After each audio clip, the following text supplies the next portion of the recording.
There is a rule so powerful that the samurai never wrote it down. Not because it wasn't important, but because only weak men need reminders. This rule doesn't motivate you. It doesn't hype you. It doesn't care how you feel. And yet, it decides whether a man becomes dangerous or disappears quietly into comfort. Watch this video till the end, because this rule only makes sense after the full story unfolds. Miss one layer, and you'll misunderstand it completely. If you stay till the end, you'll understand why modern men struggle with discipline, while ancient warriors never did. Subscribe now, not for motivation, but because what you're about to hear will change how you see effort, identity, and self-control forever. Let's begin. Have you noticed something strange? Men today are surrounded by tools, apps, books, courses, podcasts, yet they quit faster than ever. They start strong, they speak big, they promise change, and then nothing. They don't fail loudly, they don't collapse dramatically, they simply fade. The samurai watched this kind of man centuries ago, and they feared becoming him more than death itself. Not the man who loses, but the man who slowly stops trying. Sam wasn't weak. That's important to understand. He wasn't lazy. He wasn't stupid. He wasn't broken. He was capable, which made his failure even more painful. Sam lived a modern life, structured, respectable, controlled. He worked in strategy. People trusted his mind. But every night, when the noise died down, a single question haunted him. Why can't I sustain anything? He trained for weeks, then stopped. He read philosophy, then drifted. He woke early, then slipped back.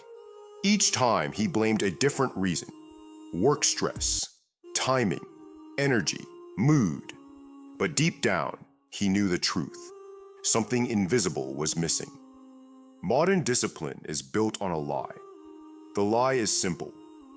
If I understand enough, I'll change. So men consume information. They collect frameworks. They analyze themselves endlessly. But awareness doesn't create action.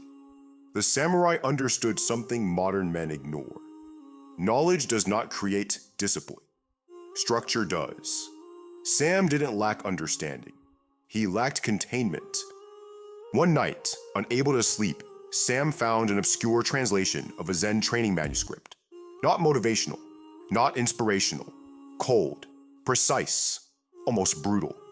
One line stopped him. A man does not rise by effort. He rises by form. Form, not desire, not intention, not willpower. Form. The samurai believe freedom came after restriction. Modern men believe restriction kills freedom.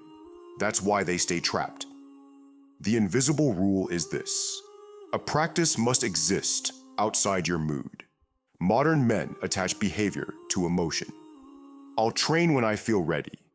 I'll work when I'm inspired. I'll be disciplined when life calms down. The samurai never did this. They treated action as environmental, not emotional. Training happened because it was time, not because it felt right. Sam realized something terrifying. Every habit he'd failed was waiting for permission, and permission never arrives. Willpower is a fragile resource. It depends on sleep, mood stress, confidence, belief. The samurai didn't rely on fragile systems. They built mechanical obedience. A sword doesn't need motivation to cut. A bell doesn't debate whether to ring. Why should a man? Sam stopped asking, "How do I feel today?" He replaced it with, "What is the form?" Same time, same place, same action. No improvement, no variation, no optimization, just repetition. At first, it felt dead, soulless, robotic, good, because emotion is where discipline goes to die. The hardest part wasn't effort. It was boredom. No excitement, no reward, no progress dopamine, just action. This is where modern men collapse. The samurai stayed, because boredom isn't empty. It's where identity rewires. Sam thought consistency was about persistence. He was wrong. Consistency is about removing choice. Modern men worship freedom, flexible schedules, multiple options, endless choice. They believe freedom creates power. The samurai believed the opposite. They believed freedom creates weakness. And the more freedom a man has over his actions, the less control he has over himself. Sam was about to understand why. Sam still believed something dangerous.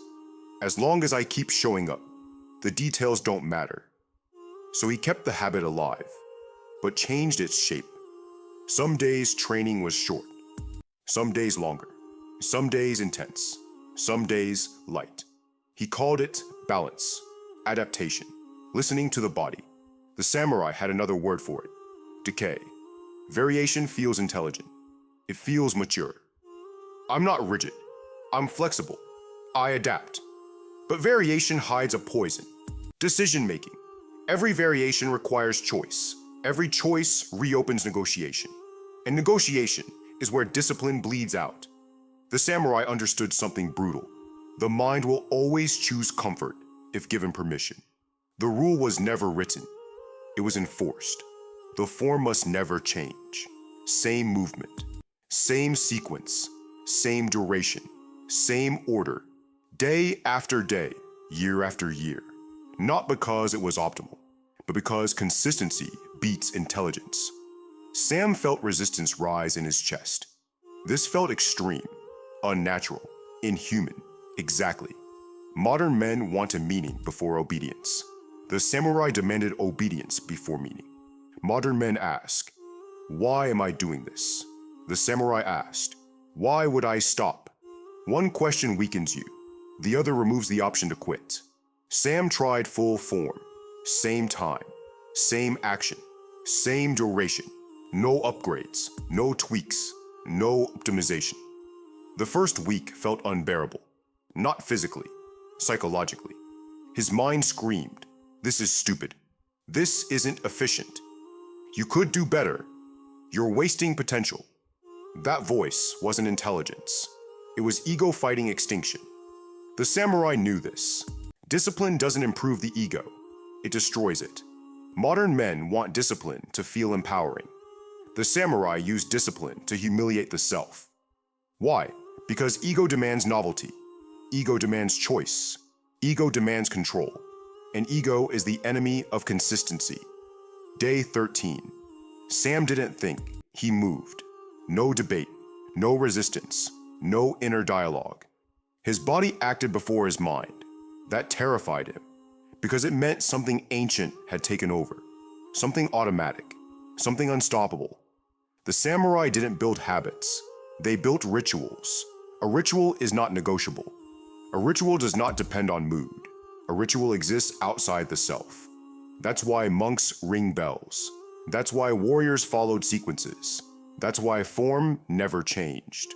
Ritual removes responsibility. And when responsibility disappears, so does resistance. Modern men fear rituals because rituals mean surrender. And surrender feels like weakness. But the samurai knew, the man who surrenders choice controls outcome. Freedom looks powerful. Structure is powerful. Sam finally understood. He hadn't lacked discipline. He had given himself too much freedom, too many options, too much self-expression, too much listening to the mind. The samurai ignored the mind. They trained the body until the mind obeyed. Sam believed form was the final answer. He was wrong, because even perfect form fails if one thing is missing. The samurai knew this final truth, and it's the most uncomfortable rule of all. Modern men are taught a dangerous fantasy: be independent, rely on no one, move in silence, grind alone. It sounds strong, masculine, respectable. The samurai called it a death sentence. Sam was about to learn why. Sam was disciplined now. Same time, same form, same ritual. Weeks passed without resistance. But something strange began to happen. Not failure, not quitting. Something quieter, a slow loosening. Some days felt optional again. Some mornings felt lighter. The edge was dulling. Sam didn't skip, but the weight of commitment was fading. The samurai warned about this. Discipline weakens in silence. When discipline is private, failure is survivable. No one knows. No one sees. No consequence. The mind keeps an emergency exit. If I stop, nothing happens. That thought alone is enough to poison consistency. The samurai eliminated that thought entirely. The rule was brutal. Never train unseen. Every practice had witnesses. Every vow had an audience. Every failure had a cost. Not for motivation, for survival. Because humans are not wired to break public identity. Long before modern society, humans lived in tribes. Your reputation wasn't ego. It was life or death. Lose trust, you lose protection. Lose status, you lose survival. Your brain still runs this software. Public failure triggers the same fear as physical danger. That's why people fear public speaking more than death. Shame burns longer than pain. Embarrassment alters behavior instantly. The samurai weaponized this. Sam stopped hiding. He told 3 people, not friends, not cheerleaders, witnesses. He said, "This is who I am now. If I stop, you'll know. No hype, no encouragement, just observation." The effect was immediate. The option to quit vanished. Modern men avoid witnesses. They say, "I don't owe anyone anything." But the samurai understood. Accountability isn't pressure, it's containment. Without containment, discipline leaks out. Something changed in Sam. Not motivation, finality. His actions stopped feeling temporary. He wasn't working on discipline. He was disciplined. No announcements, no explanations, no identity crisis, just presence. People noticed, not admiration, unease. There's a level of discipline that makes people uncomfortable. Not loud, not obsessive, not performative, silent, predictable, unshakable. That's the samurai level, where quitting isn't resisted, it's impossible. Willpower fails, motivation fades, systems decay, but identity under observation endures. The samurai didn't trust themselves.